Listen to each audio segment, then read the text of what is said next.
Hallo meine Freunde, hola Madridistas, endlich ist es wieder soweit, endlich spielt Real Madrid. Und ich glaube, in einer Sache sind wir uns alle einig, wir erwarten eine Reaktion nach dem Desaster in Anfield. Rein ergebnistechnisch war es kein Desaster. Wir haben nur 1:0 verloren. Dank geht raus an Thibaut Courtois. Aber die spielerische Sensation, das war ein absolutes Desaster. Und Real Madrid muss das heute wieder gut machen. Und das ausgerechnet bei Rayo Vallecano. Und ich sage ausgerechnet, weil das Auswärtsspiel bei Rayo Vallecano das in der spanischen Liga ist, was einem Spiel in Anfield am ähnlichsten ist. Extrem hohes, aggressives Pressing. Du hast keine Sekunde Zeit, mit dem Ball am Fuß nachzudenken. In dem Fall natürlich ein ganz enger, kleiner Platz. Und das zeigen auch die Ergebnisse von Real Madrid in den letzten Jahren. Die schauen wir uns natürlich im Video auch an.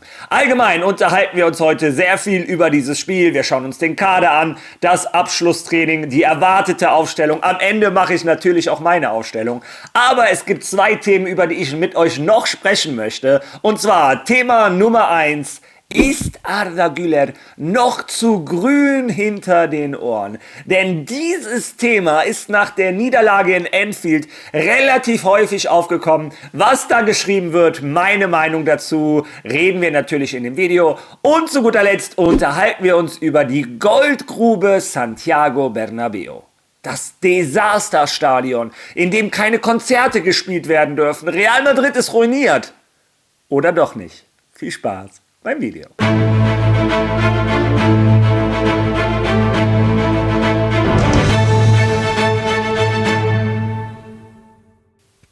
Ja, zunächst einmal werde ich versuchen, dieses Video heute so früh wie möglich für euch rauszuhauen, damit ihr alle noch Zeit habt, um 12 Uhr heute Real Madrid Castilla anzufeuern. Die haben ein sehr schweres Spiel in Mérida und ich zeige euch mal die Tabelle. Real Madrid Castilla durch die 5 Siege am Stück sind nach oben geklettert. Sollten die heute in Mérida gewinnen, könnten die bis auf einen Platz an den Tabellenersten hochspringen. Ihr seht schon, die anderen haben ihre Spiele schon absolviert. Also Real Madrid Castilla kann heute aufholen. Ich drücke den Jungs von Álvaro Arbeloa die Daumen. Ja, aber zunächst einmal kommen wir jetzt zu dem, was uns noch ein bisschen mehr interessiert, zur ersten Mannschaft von Real Madrid. Schauen wir uns da die Ergebnisse von gestern an. Das Ergebnis, was uns am meisten interessiert, ist natürlich das von unserem Konkurrenten Atletico Madrid. Die haben 3:1 gegen Levante gewonnen und auch da sah es lange nicht nach einem Sieg aus, aber am Ende haben sie es doch geschafft. Atletico Madrid rückt hoch in der Tabelle bis auf 25 Punkte, haben ein Spiel mehr als wir, sind noch 5 Punkte hinter uns. Auch Villarreal hat auswärts gewonnen, sind also nur noch 4 Punkte hinter uns. Ja, umso wichtiger, dass wir das Spiel heute gewinnen, um die Distanz vor der Länderspielpause wieder zu erhöhen. Ihr seht auch heute Abend, dass der FC Barcelona ein sehr schweres Auswärtsspiel hat bei Celta Vigo. Auch das ist ein Spiel, was in den letzten Jahren für die Katalanen, für die Culés nicht gut gelaufen ist. Na, wir müssen erstmal nach uns schauen. Ja, warum müssen wir speziell nach uns schauen? Ich zeige euch mal die Ergebnisse von Real Madrid in den letzten Jahren in Vallecas. Ja, und wie ihr seht, das liegt nicht sehr erfolgreich. Das letzte Mal haben wir im Februar 22, wenn ich mich nicht täusche, gewonnen. Und da zeige ich euch die Aufstellung. Da waren noch Spieler wie ein Marco Asensio, ein Karim Benzema, Nacho etc. im Kader von Real Madrid. Und selbst da, wo wir 1:0 gewonnen haben, war der beste Mann Thibaut Courtois. Damit ihr seht, wie schwer es uns Rayo Vallecano Jahr für Jahr macht, da die Punkte zu holen. Das werde ich natürlich auch in meiner Aufstellung am Ende des Videos berücksichtigen. Ja, wie dem auch sei, das ist der Kader, den ein Xabi Alonso nominiert hat. Und Gott sei Dank ist ein Eder Militao dabei. Und ihr fragt euch, warum sollte er nicht dabei sein? Er war gestern die Schocknachricht im Training. Auf einmal lag er während des Trainingsbetriebs am Boden. Die Physios eilten dahin. Der wurde über 1,5 Minuten da behandelt. Und die Alarmglocken schrillen natürlich links und rechts überall hoch nach seinen 2 Kreuzbandrissen. Aber Entwarnung. Ahnung, er ist im Kader. Ich bin sehr erleichtert. Mal schauen, ob ein Xabi Alonso voll auf ihn setzt oder ob er ihn schonen wird. Ja, und wie sich unsere Jungs bei diesem Training angestellt haben, beim Abschlusstraining vor dem Spiel gegen Rayo Vallecano, das könnt ihr ab jetzt selber beurteilen.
Ja, und ich habe das Gefühl, ein Xabi Alonso lässt ja sehr oft auf kleinen Feldern trainieren.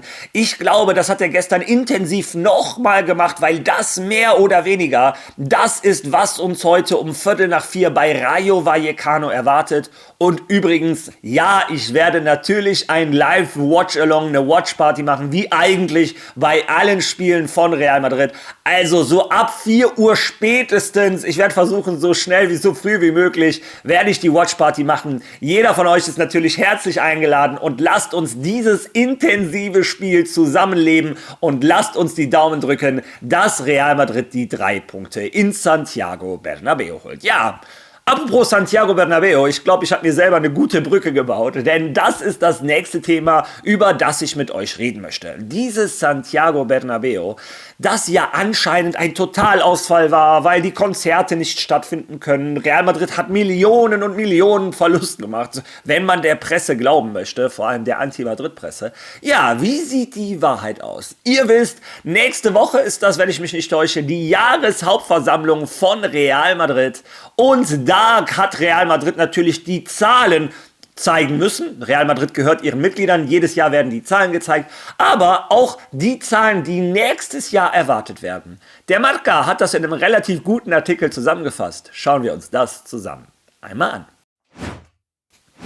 Real Madrid wird dank des Bernabéu-Stadions ein Rekordbudget von 1,248 Milliarden Euro vorweisen. Der Verein wird der Versammlung seinen bisher größten Haushaltsplan vorlegen und erwartet, dass das Stadion weiterhin Einnahmen generieren wird. Real Madrid wird seinen Mitgliedern einen Rekordhaushalt für die Saison 25/26 vorlegen. 1,248 Milliarden Euro an regulären Einnahmen, ohne Transfers. Dies ist die ambitionierteste Finanzplan, den der Verein jemals einer Mitgliederversammlung vorgelegt hat und spiegelt einen klaren Kurswechsel wider. Treiber dieses Wachstums ist das Santiago Bernabéu Stadion. Die Prognose sieht einen Anstieg um 63,5 Millionen Euro gegenüber dem Ende des Geschäftsjahres 24/25 vor. In der internen Budgetpräsentation erklärt der Verein, dass dieser Anstieg auf 2 Säulen beruht: den Betrieb des Santiago Bernabéu Stadions und neuen Sponsoring-Verträgen. Das Stadion entwickelt sich zum finanziellen Motor des Vereins und generiert unabhängig vom Spielplan kontinuierlich Einnahmen. Die neuen Geschäftsfelder des Bernabéus haben sich bereits im Geschäftsjahr 24/25 bemerkbar gemacht. Allein mit den neuen Stadiongeschäften, ohne den traditionellen Ticketverkauf und den VIP-Bereich bei Spielen, erwirtschaftete der Verein 79,1 Millionen Euro. Die Aufschlüsselungen bestätigt das Potenzial des Modells. Bernabeu Tour 52 Millionen, Veranstaltungen und Konzerte 15,4 Millionen sowie Restaurants 10,3 Millionen Euro. All dies wurde erreicht, obwohl das Stadion noch nicht seine volle kommerzielle Kapazität ausschöpfte. Für 25/26 rechnet der Haushalt mit einem weiteren Anstieg dank der vollständigen Inbetriebnahme des Gastronomiebereiche, der flächendeckenden Einreichung der VIP-Bereiche und der Aufnahme internationaler Veranstaltungen. Der Verein erwartet, dass das Stadion im Wirtschaftsmodell weiter an Bedeutung gewinnen wird, insbesondere im Bereich Mitglieder und Stadion, dessen Einnahmen von 326,8 Millionen auf 402,4 Millionen Euro plus 75,6 Millionen Euro steigen werden. Ja, also, das Santiago Bernabéu ist jetzt schon eine Goldgrube, selbst wenn einige Konzerte ausfallen mussten. Und das ist ja anscheinend auch nicht mehr sehr lange so. Wie wir vom Architekten von Bernabéu erfahren haben, arbeitet da die beste Akustikfirma der Welt. Aber jetzt gibt es ja schon diese Essence Mall. Da hat tatsächlich Real Total ein relativ cooles Short dazu gemacht. Ich versuche es mal parallel so einblenden zu lassen. Da seht ihr ganz viele Geschäfte, verschiedene Essensmöglichkeiten im Santiago Bernabéu. Und das Santiago Bernabéu liegt mitten in der Stadt. Also sehr viele Leute, die auch nichts mit Real Madrid zu tun haben, die in der Mittagspause aber schnell mal was essen wollen, haben da den idealen Spot, haben da auch eine riesen Treppe, wo du sitzen kannst, gemütlich was essen kannst. Also so viel kann ich verraten. Das nächste Mal, wenn ich in Madrid bin, werde ich da eine Tour durchmachen. Dann werden wir uns das alle zusammen anschauen. Ja, wie dem auch sei, eine Goldgrube. Florentino Perez ist einfach ein Macher. Und wenn dann die Konzerte noch dazu kommen, die internationalen Veranstaltungen, das Essensding auf 100% läuft, ja, Florentino Perez hat quasi das Unmögliche möglich gemacht. Er hat eine Lösung gefunden, wie man mit den Cities, PSGs, Chelseas dieser Welt finanziell mithalten kann, ohne auf Ölgeld angewiesen zu sein. Man macht sich einfach seine eigene Goldgrube. Unsere heißt Santiago Bernabéu. Ja, und eine fußballerische Goldgrube haben wir meiner Meinung nach in Arda Güler gefunden. Das ist das letzte Thema im heutigen Video, bevor ich zu den Aufstellungen komme, zu erwarteten und zu meiner. Ja, und Arda Güler war einer von vielen Spielern, die in Liverpool meiner Meinung nach nicht die erwartete Leistung gebracht hat. Viele von euch haben mir in den Kommentaren geschrieben, ja, selber schuld, der muss auf der 10 spielen, der gehört nicht auf die 6. Ein Xabi Alonso stellt ihn falsch auf. Ja, meiner Meinung nach versucht ein Xabi Alonso, einen Arda Güler zu entwickeln. Der Fußball hat sich entwickelt. In den 90ern, in den 2000ern gab es immer den klassischen Zehner. Meistens musste der auch nicht nach hinten laufen, der war da für den letzten Pass, für die Freistöße etc. Ich glaube, in dieser Zeit, in dieser Epoche wäre Arda Güler in jeder Mannschaft der Welt der Zehner. Aber der Fußball heutzutage wird anders gespielt. Es ist viel physisch intensiver. Der Spielmacher ist viel öfter der Sechser. Der Granit Xhaka bei Bayer Leverkusen, der Pedri bei Barcelona, der Vitinha bei Paris Saint-Germain, der Kimmich bei den Bayern. Pablo, ich könnte so weitermachen und so weiter. Ja, und dahin versucht ein Xabi Alonso einen Arda Güler hinzubekommen. Er denkt, dass das langfristig das Beste für Real Madrid ist. Ja, und dass so etwas nicht von heute auf morgen klappt, ist normal. Der junge Türke, ich nehme ganz oft den Franco Mastantuono in Schutz und denke, der kommt aus einem anderen Kontinent, der muss sich hier erst anpassen. Wenn man mal die Stationen von dem Arda Güler sieht, der kommt aus der Türkei, wo er immer ein offensiver Spieler war, so ein bisschen Flügel, dann auch auf der 10 ein Dribbler etc.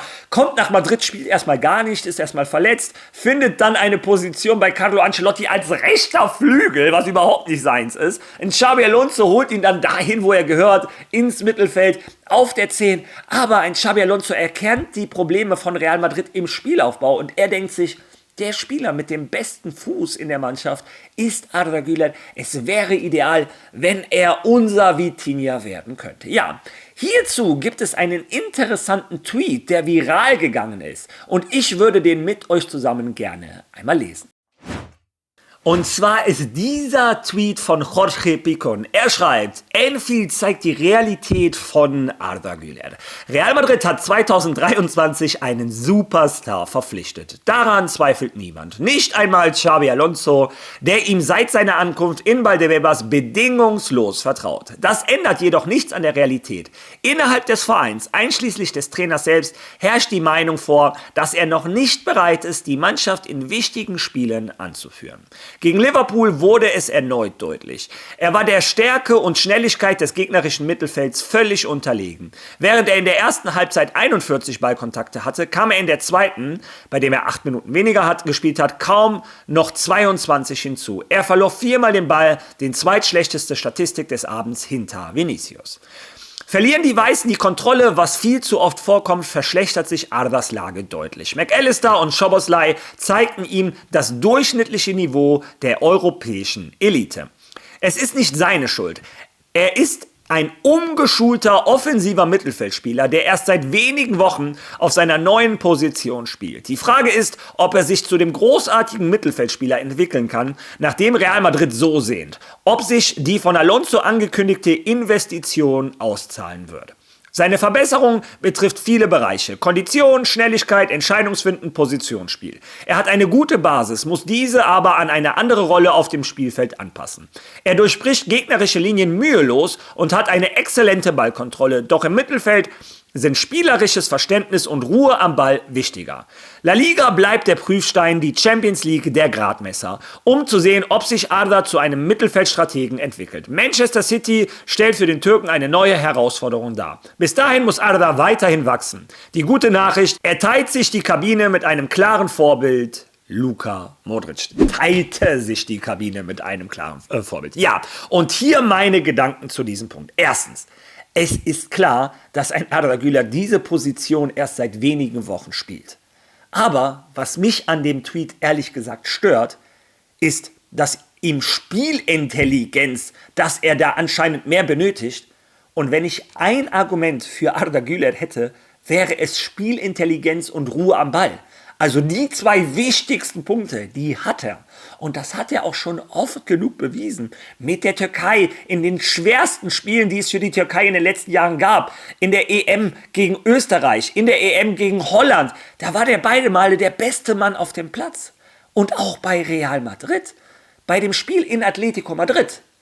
Wer hat da das Tor und die Vorlage gegeben? Wer war da the man of the match für Real Madrid? Arda Güler. Warum wurde er da nicht hervorgerufen? Oder letztes Jahr im Pokal gegen Barcelona. Da sind wir schwimmen gegangen, bis Arda Güler reingekommen ist, genau auf der Position und das Spiel von Real Madrid dirigiert hat. Also ich finde es extrem unfair, sich dieses Spiel in Anfield zu nehmen, wo die gesamte Mannschaft versagt hat und dann zu sagen, der Türke ist noch nicht so weit. Meiner Meinung nach müssen wir ihm erst einmal Zeit geben. Denkt mal bitte darüber nach, wie alt er ist. Der ist 20. Ein Luka Modric war mit 20, ich glaube, war der noch in Zagreb? Ein Vitinha war bei den Wolverhampton Wanderers. Ein Pedri war, glaube ich, noch ganz frisch bei Barca oder bei Las Palmas, war auf jeden Fall noch kein Stammspieler. Wenn man sieht, wo der Türke mit 20 Jahren ist, welche Wichtigkeit er für Xabi Alonso in dem neuen System hat, wie viel Vertrauen der Trainer ihm gibt, dann finde ich es sehr unfair, sich ein Spiel rauszupicken und zu sagen, er ist noch nicht so weit. Hatte er seinen besten Abend gegen Liverpool? Nein. Aber gegen Manchester City bin ich mir sicher, wird er wieder einer der Besten auf dem Platz. Und ich glaube, diese Attribute, die von ihm verlangt werden, die hat er schon. Das ist meine Meinung, wobei ich natürlich auch glaube, er wird sich im Laufe der nächsten Jahre noch mehr entwickeln und für mich ist das die beste Nachricht überhaupt. Ja, wie dem auch sei, das war meine Meinung zu diesem Tweet, der ist sehr viral gegangen. Einige von euch hat mich gebeten, Mario, was sagst du zu diesem Tweet? Ja, und zu guter Letzt konzentrieren wir uns jetzt wieder auf das Spiel gegen Rayo Vallecano. Ich zeige euch zunächst einmal die erwartete Aufstellung. Wie ihr seht, mehr oder weniger das klassische Fede Valverde weiterhin als rechter Verteidiger. Ein Camavinga rückt ein für den verletzten Tchouaméni. Ja, das ist also die erwartete Aufstellung. Ein Camavinga soll an der Seite von Arda Güler das Spiel aufbauen. Vorne wie immer Mbappé, Vini, Bellingham etc. Also die klassische Elf. Ja, das ist die erwartete Aufstellung. Aber jetzt kommen wir zu der Aufstellung, die ich machen würde, wenn ich Trainer von Real Madrid wäre.